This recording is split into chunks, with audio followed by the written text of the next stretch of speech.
출애굽기 22장 1절부터 15절까지 저와 여러분이 한 절씩 교독하겠습니다.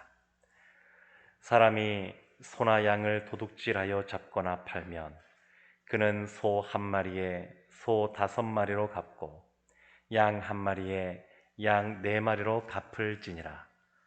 도둑이 뚫고 들어오는 것을 보고 그를 쳐 죽이면 피 흘린 죄가 없으나 해 돋은 후에는 피 흘린 죄가 있으리라.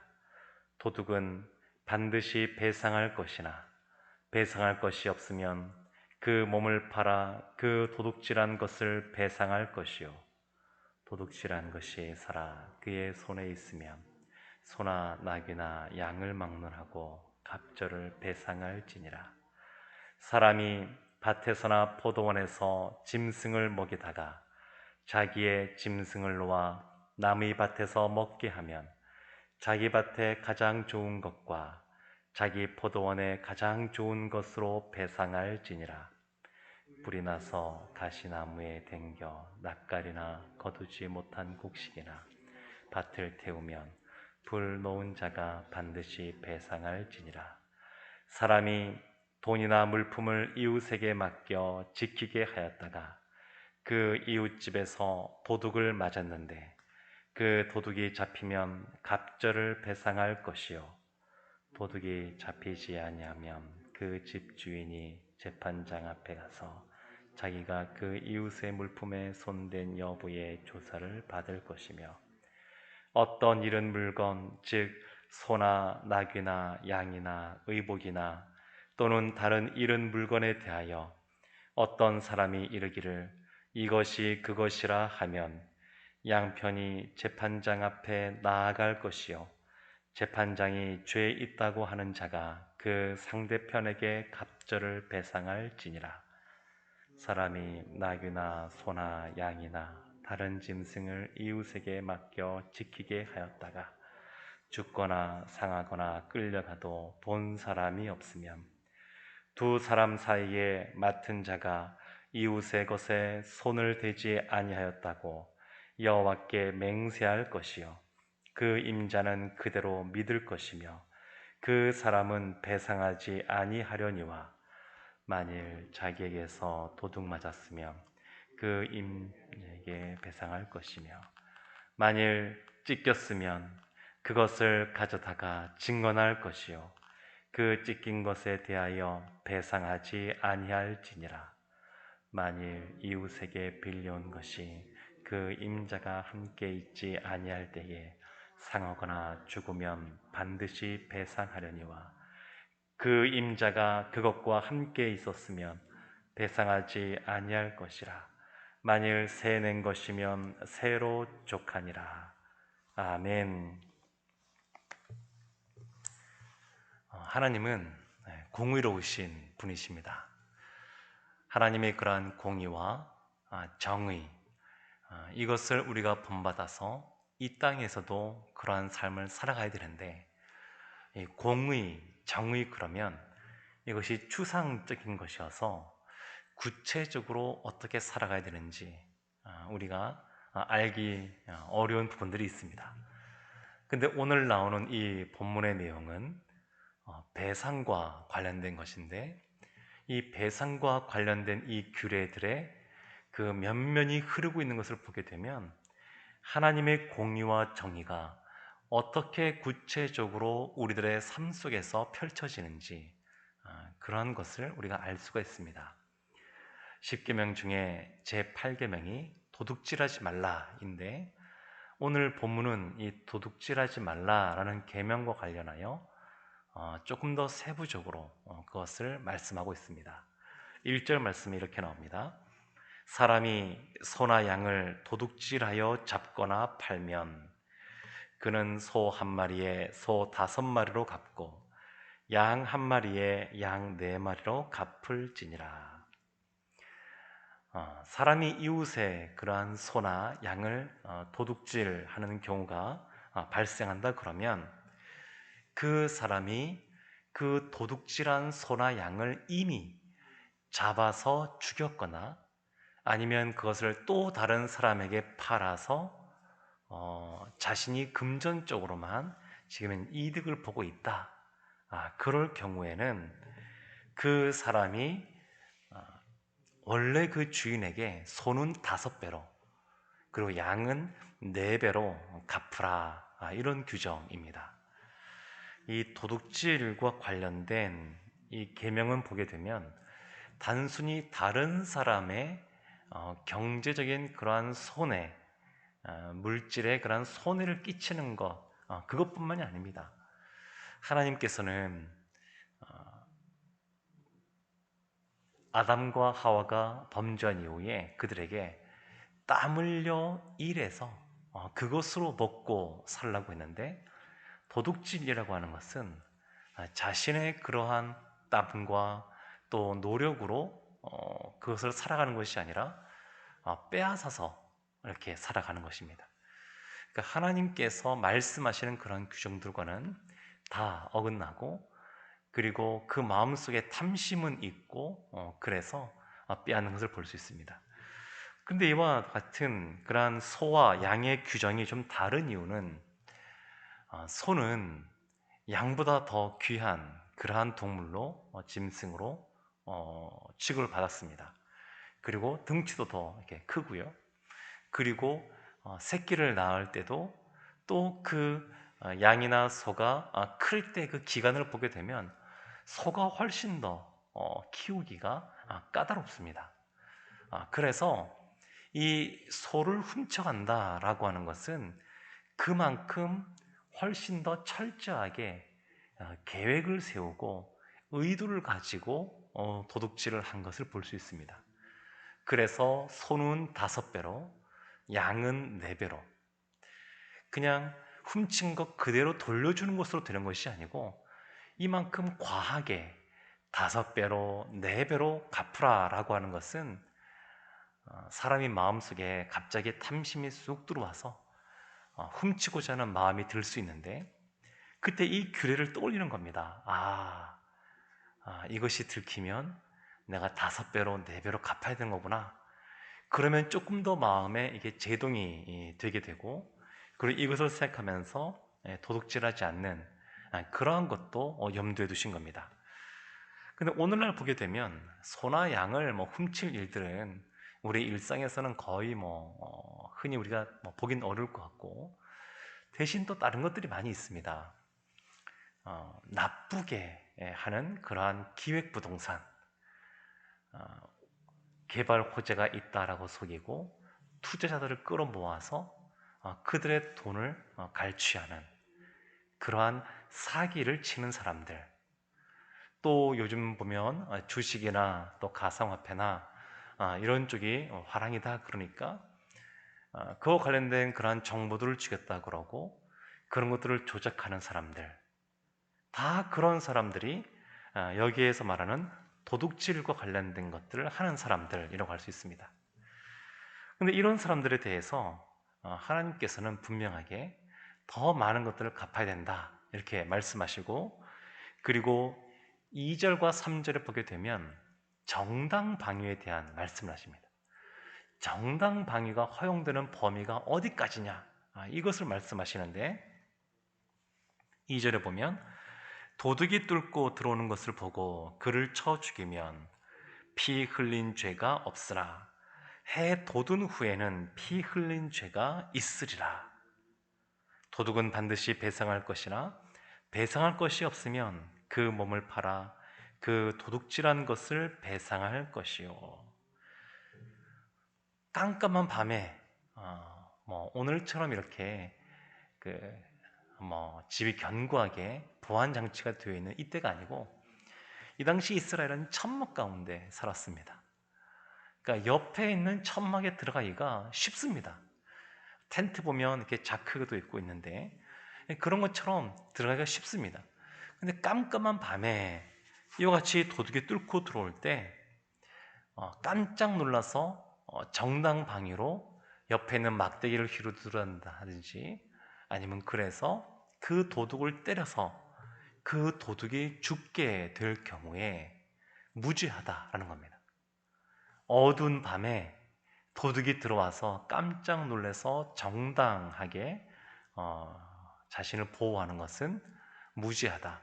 오늘날은 이렇지 않습니다. 오늘날 우리 현행법은 훨씬 더 이런 것을 엄격하게 규정하고 있어서 과잉 방위가 될 수가 있습니다.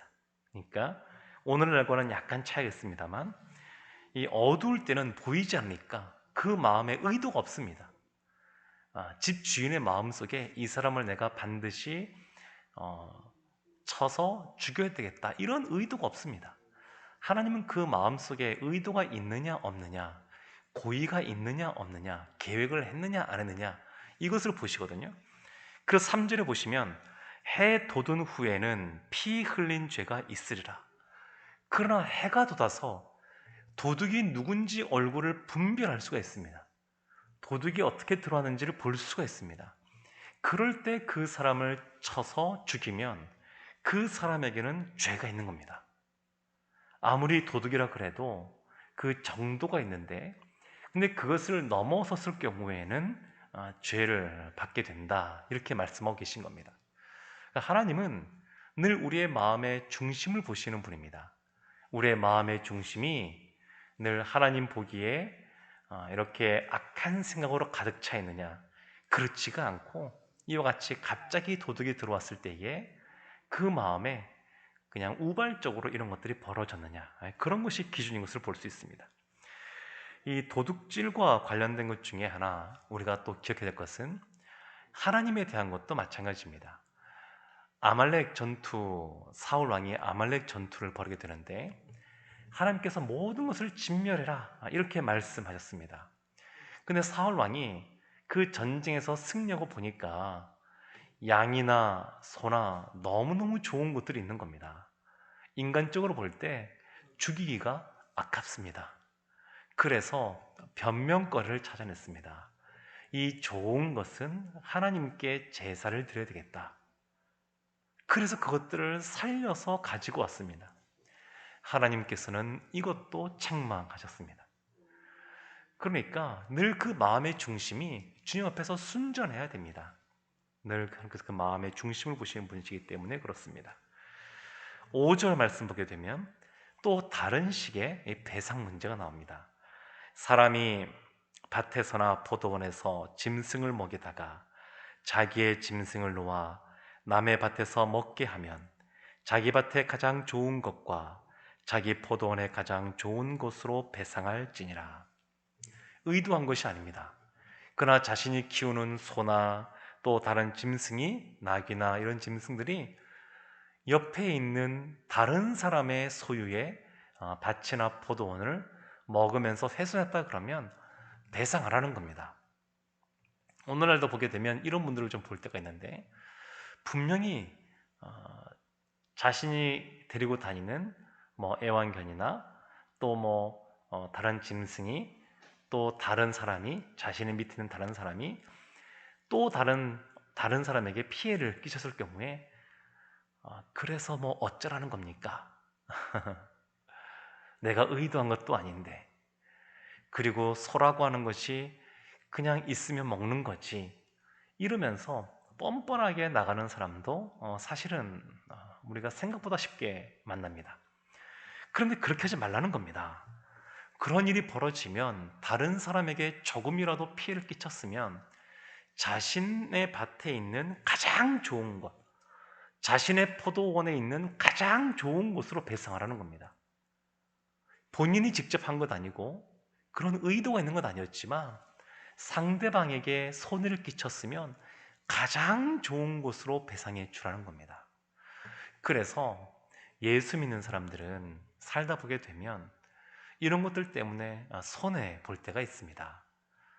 본인이 그 정도까지 안 하는데 더 좋은 것들로 갚아주고 채워주고, 그리고 교회도 그렇습니다.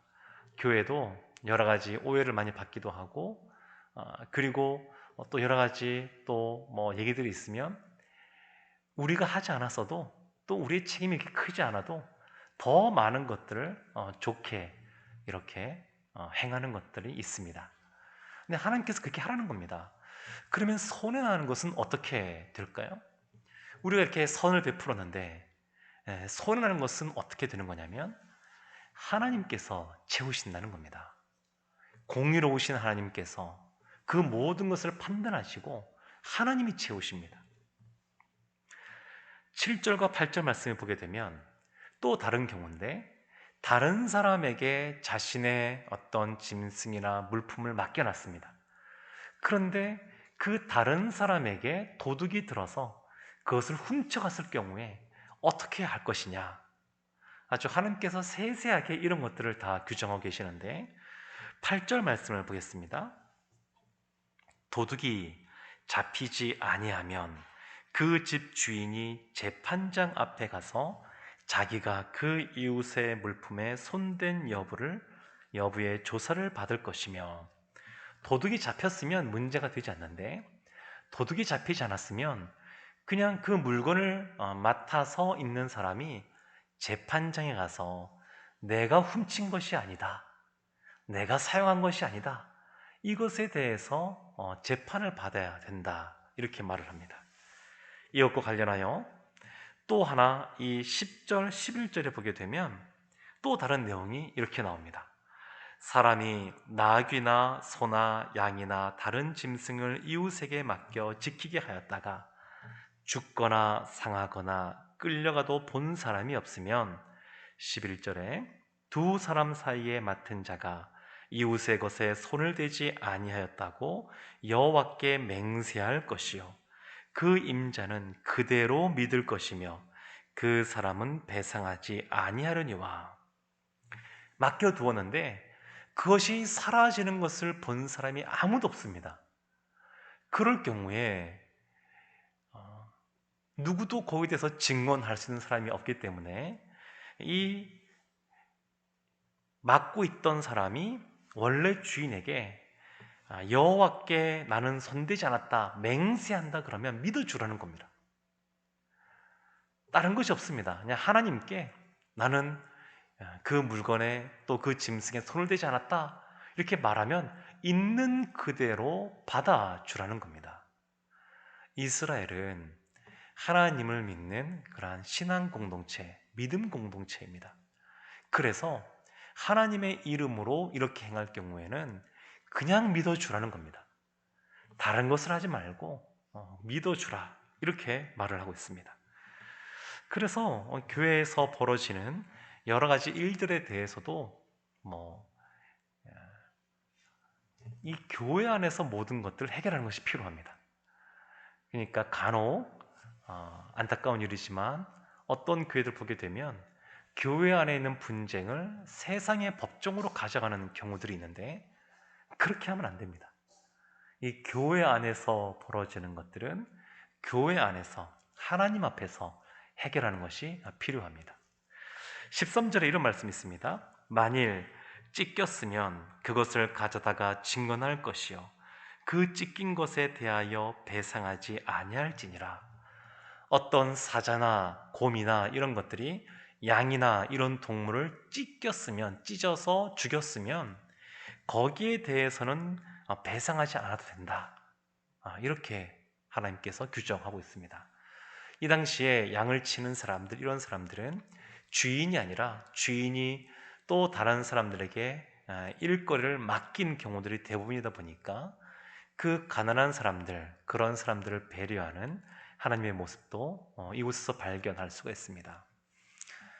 야곱이 외삼촌 라반과 이렇게 계약을 맺을 때에 마지막에 만약 짐승이 양을 찢어버렸을 경우에는 내가 그것을 대신 갚겠습니다, 배상하겠습니다, 이런 계약을 맺습니다. 근데 이것은 하나님께서 말씀하신 것과는 다른 겁니다. 그러니까 라반이 더 이득을 취하고자 이 모든 것을 알고 있음에도 불구하고 그 야곱이 그것을 감당하도록 해버린 겁니다.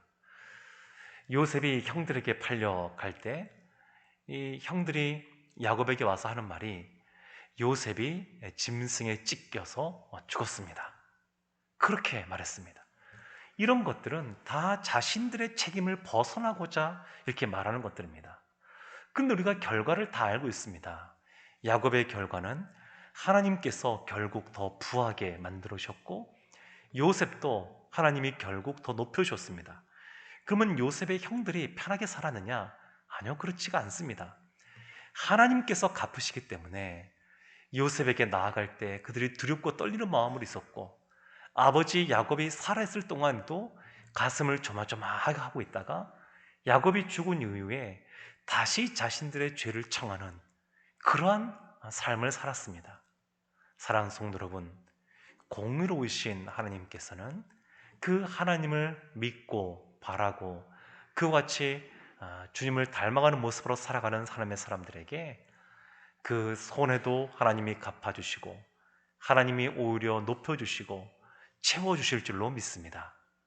공의로우신 하나님 때문에 하나님을 믿고 나아가 세상 사람들로부터도 칭찬받고 인정받고 하나님께서도 하나님으로부터도 인정받는 우리 모두가 되기를 주님의 이름으로 축원합니다. 기도하겠습니다. 공의로우신 하나님, 주님 앞에 순전하게 나아가는 저희들 되게 하여 주옵소서. 우리가 볼 때 손해인 것처럼 보인단다 할지라도 하나님께서 아시고 채우시고 갚으실 줄로 믿습니다. 하나님이 채워주시는 풍성한 은혜를 받아 누리는 우리 모두가 되게 하여 주옵소서. 예수님의 이름으로 기도합니다. 아멘.